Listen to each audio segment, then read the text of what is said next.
soit on meurt en héros,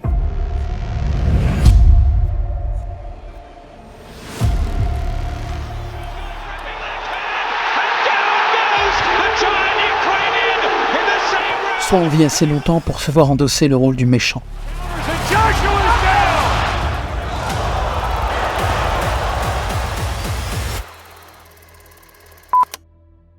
La dernière image que nous avons d'Anthony Joshua est celle d'un perdant. Mais pas celle d'un perdant magnifique. Après tout, cette image nous a donné une des plus grandes sagas de l'histoire du cinéma. Mais bien celle d'un mauvais perdant.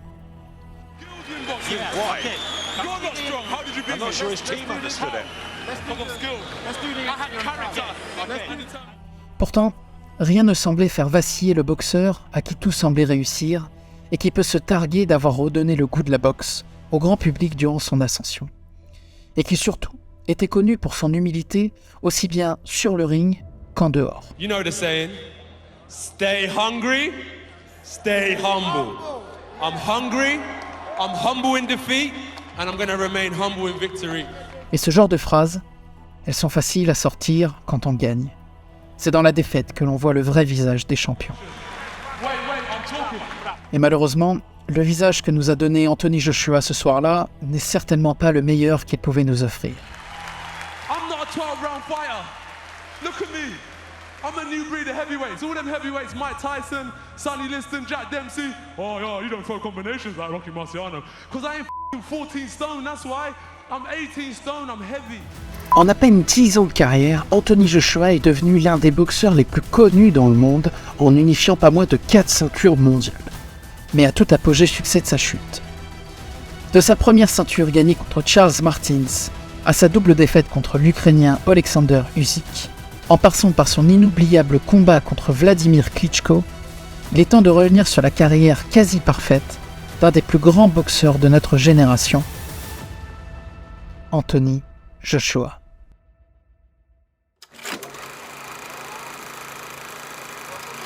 Né à Watford en Angleterre, c'est entre un pensionnat huppé du Nigeria et son pays natal qu'il grandira et en profitera pour s'essayer à différents sports où il va à chaque fois exceller du fait de son physique impressionnant.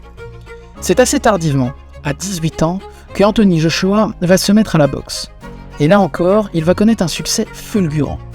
Il décrochera, après seulement 3 années d'entraînement dans ce sport, une médaille d'argent au championnat du monde dans la catégorie des poids lourds. Il recevra d'ailleurs plusieurs propositions pour devenir professionnel juste après. Il déclinera toutes pour arriver à son objectif, une médaille d'or. C'est au JO de Londres de 2012 qu'il décrochera cette tant convoitée médaille d'or et passera professionnel dans la foulée en signant avec son actuel promoteur Eddie Hearn. Le public va tout de suite projeter sur lui une ambition de futur champion du monde des poids lourds. C'est d'ailleurs comme ça qu'il sera annoncé lors de ses premiers combats professionnels. Et pour cause, il va littéralement rouler sur l'ensemble de ses adversaires, terminant les combats en général par KO en quelques rounds.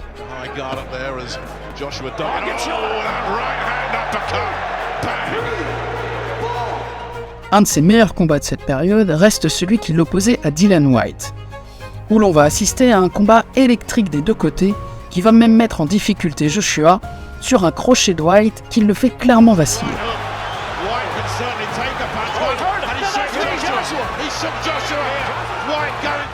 Mais le futur champion tient bon et ira chercher un magnifique KO au 7e round.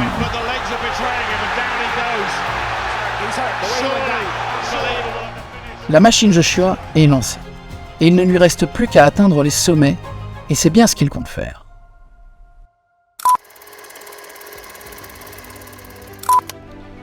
« 9 avril 2016. C'est le 16e combat pour Anthony Joshua, le premier pour une ceinture de champion du monde. Son opposant, Charles Martins, détient la ceinture IBF. Ce combat va être à l'instar des premiers combats de Joshua assez expéditif. Au début de la 10e reprise, Joshua cueille Martins sur une droite surpuissante en contre. Martins se relève pour reprendre un second service qui aura raison du champion. Presque trop facile et à peine fatigué, Anthony Joshua devient pour la première fois de sa carrière champion du monde des poids lourds. Par la suite, Joshua va défendre son titre à plusieurs reprises, mais c'est à la fin de son combat contre Eric Molina que va être annoncé ce qui deviendra par la suite le combat de l'année 2017 et certainement un des plus beaux combats de sa carrière, Joshua face à Klitschko.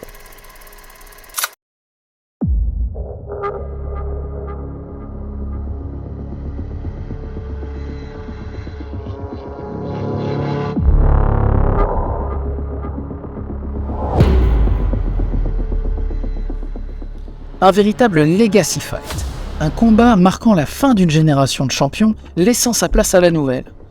Dans un coin du ring, Vladimir Klitschko, le plus grand boxeur de sa génération ayant régné sans partage pendant presque 10 ans en tant que champion du monde poids lourd, le second plus long règne consécutif derrière Joe Louis. Et de l'autre côté du ring, Anthony Joshua, la nouvelle vedette montante du noble art, ayant ravivé chez beaucoup l'intérêt pour la catégorie reine. Le match s'annonce inoubliable et le public ne s'y trompe pas. Le combat se joue à guichet fermé et les ventes de pay-per-view explosent. Début du combat. Durant le premier round, les champions se jaugent, s'apprivoisent. Klitschko semble prendre plus de risques qu'à l'accoutumée. C'est au début de la 5e reprise que Joshua semble mettre toute sa force en jeu dès la cloche sonnée pour mettre à mal son adversaire.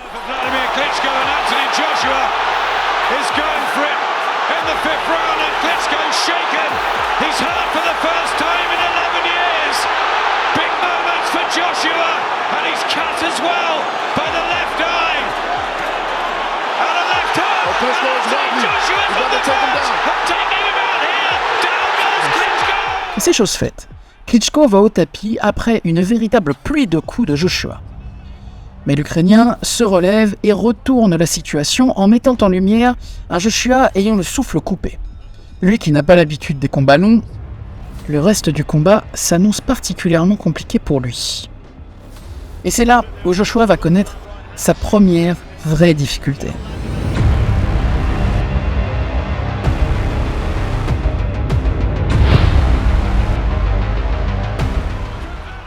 You're on your back and you can look up, that means you can get up. I rose to my feet. I said, cool, I'm still here.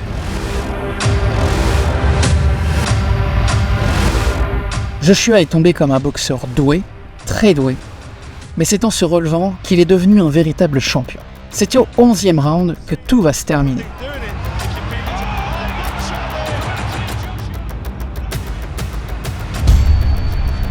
Après un uppercut dévastateur, Joshua va réussir à mettre par 2 fois le géant Klitschko au tapis. Mais décidément, Vladimir ne veut pas finir ce combat à terre.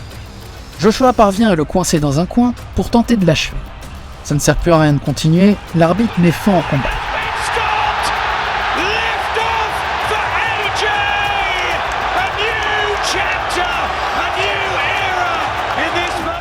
Joshua l'a fait. Le passage de relais entre l'ancienne génération de champions et la nouvelle est acté. Et par la même occasion, Joshua gagne les ceintures IBO et WBA. Sur cette magnifique lancée, Joshua va unifier les titres WBO et WBA en remportant son combat contre Joseph Parker en 2018, devenant ainsi le premier boxeur à détenir les 4 principaux titres des poids lourds depuis Lennox Lewis. Et c'est face à Alexander Povetkin que Joshua va confirmer sa stature de champion, faisant taire d'ailleurs les principales critiques sur lui, disant qu'il ne savait pas encaisser les coups, en sortant un magnifique combat malgré un nez cassé par son adversaire au premier round. C'est sur un KO que Joshua terminera ce que l'on peut considérer rétrospectivement comme l'acmé de sa carrière.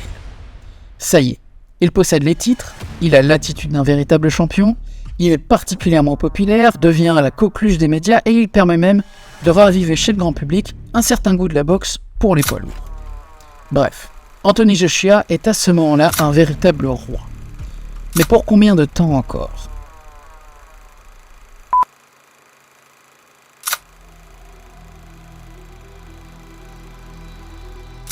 Suite à une annulation de dernière minute, le combat que prévoyaient les bookmakers pour Joshua est annulé.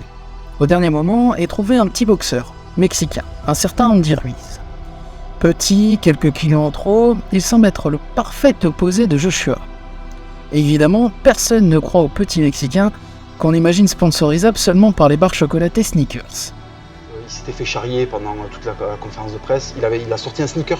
Le soir, il est devenu champion du monde. Hop, sneakers. Il a montré un sneakers en disant, voilà, obésité, make obésité great again. Tu vois. À ce moment-là, le monde est bien loin de s'imaginer que ce jeune boxeur va montrer au monde que leur idole est en réalité un colosse aux pieds d'argile. Début du combat. Joshua semble confiant et utilise son allonge pour lancer des coups très puissants, mais Ruiz esquive habilement toutes ses attaques. C'est alors que Ruiz décide de changer de tactique et se jette sur son adversaire dès le début du deuxième round. Il enchaîne une série de crochets, mais Joshua réplique avec un crochet qui touche Ruiz de plein fouet. Le Mexicain semble sonner. Au début du troisième round, Joshua continue à marteler Ruiz avec une pluie de coups. Il réussit à placer son célèbre uppercut dévastateur qui envoie le Mexicain au tapis.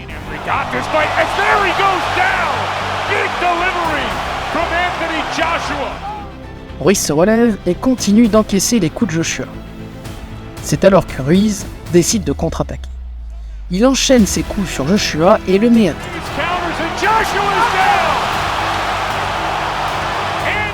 Malgré cela, il réussit à se relever. Mais Ruiz continue de l'attaquer. Joshua tombe une nouvelle fois.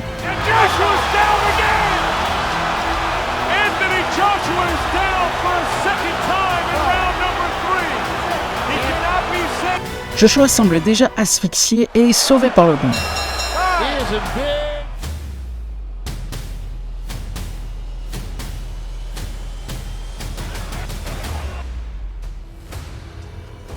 Au début du 7e round, les deux boxeurs se télescopent sur 2 crochets bras avant.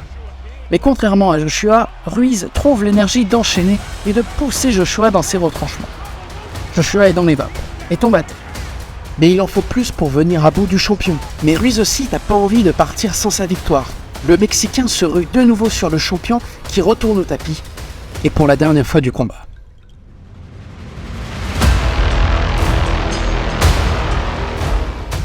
La foule n'en croit pas ses yeux. L'on croirait voir une scène mythologique. Le jeune David a terrassé le Goliath que le monde adorait. The new unified IBO, IBF, WBA, WBO heavyweight champion of the world, Andy Destroyer Cruz Jr. Mais comme tout champion ayant perdu ses ceintures, Joshua a le droit à sa revanche. Alors tout le monde se dit qu'il va revenir au top et montrer que cette défaite n'était en réalité qu'une erreur de parcours. C'est pas exactement ce qui va se passer.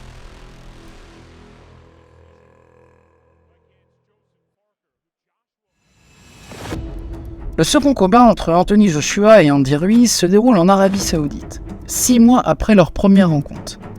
Cette fois, Joshua est déterminé à ne pas commettre les mêmes erreurs. Il sait qu'il doit éviter les échanges rapprochés avec Ruiz et jouer la carte de la prudence. Le premier round débute et Joshua commence à imposer son rythme en utilisant son jab pour tenir Ruiz à distance.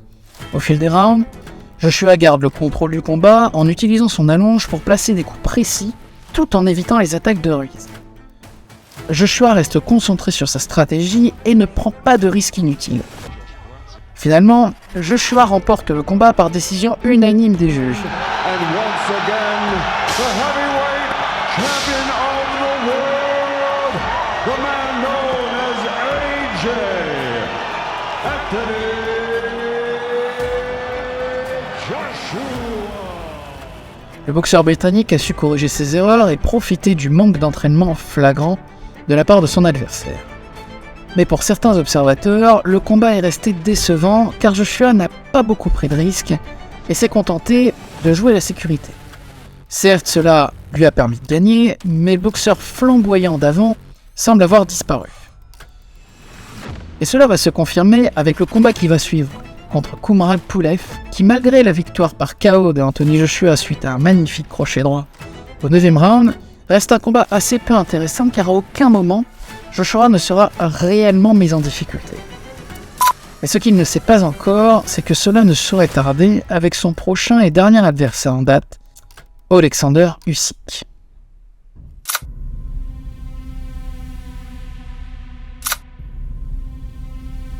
Après des espoirs de voir AJ affronter Tyson Fury, le de nouveau champion de sa catégorie doit défendre son titre contre le champion WBO.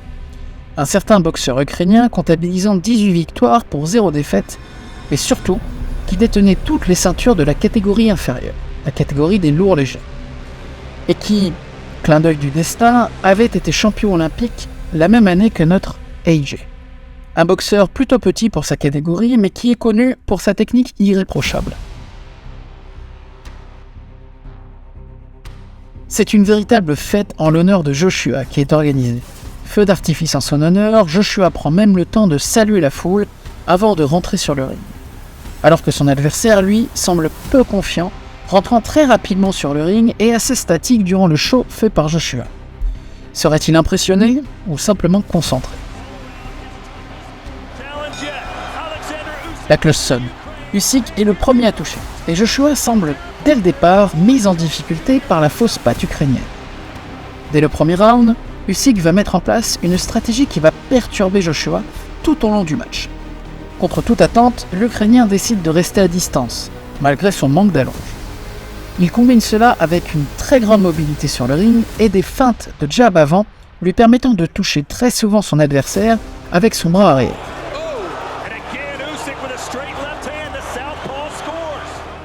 Malgré quelques moments où Joshua va réussir à anticiper les feintes de Usyk et réussir à placer son célèbre uppercut qui a su mettre KO le grand Klitschko, Joshua semble complètement perturbé par le style de boxe de son adversaire, se retrouvant souvent surpris par l'explosivité de ce dernier.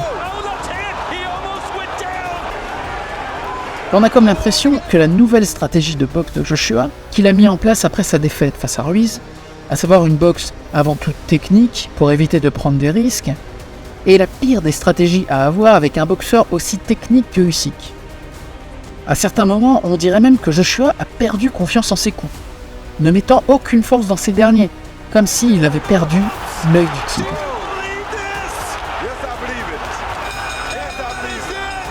Fin du combat. Il était temps pour le champion qui finit le combat complètement asphyxié dans son coin du ring. La décision tombe comme une évidence. Alexander Usyk est le nouveau champion du monde poids lourd. Pour la deuxième fois de sa carrière, Anthony Joshua perd toutes ses ceintures. Et comme à l'époque des frères Klitschko, c'est en Ukraine qu'elles vont retourner. Et le problème pour Joshua, c'est qu'elles vont y rester.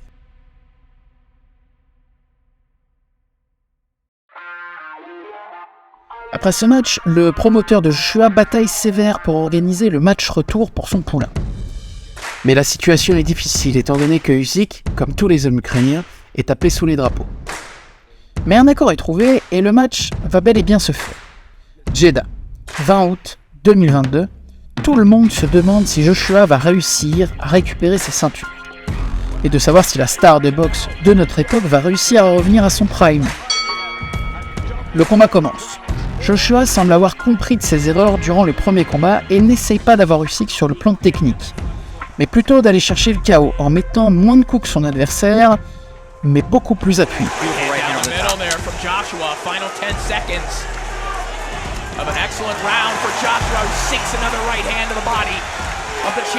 Et à plusieurs reprises, il ne va pas passer loin d'envoyer son adversaire au tapis, particulièrement durant le 9e round, où Joshua, sentant vaciller l'Ukrainien, va enchaîner une série de coups au visage, cherchant le KO, mais en vain.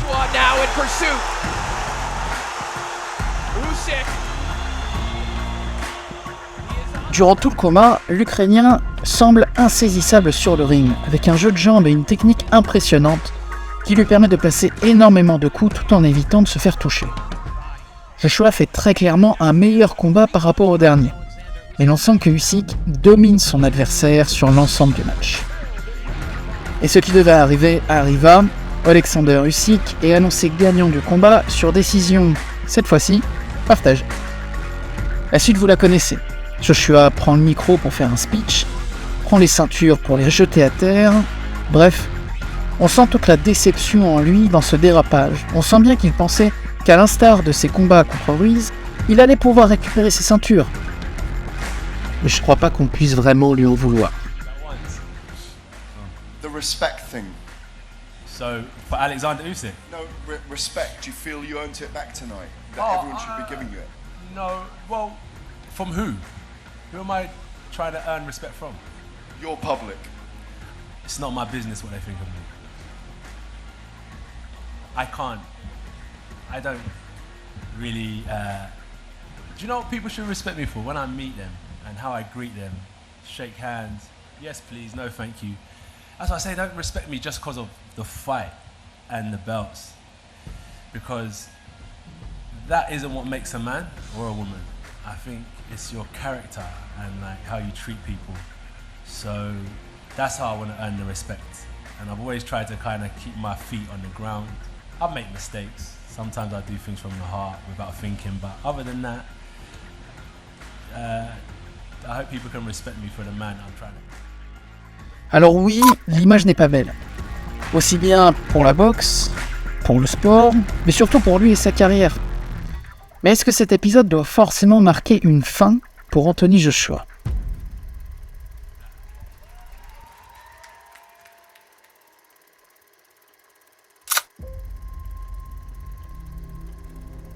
Anthony Joshua est sans aucun doute un très grand boxeur.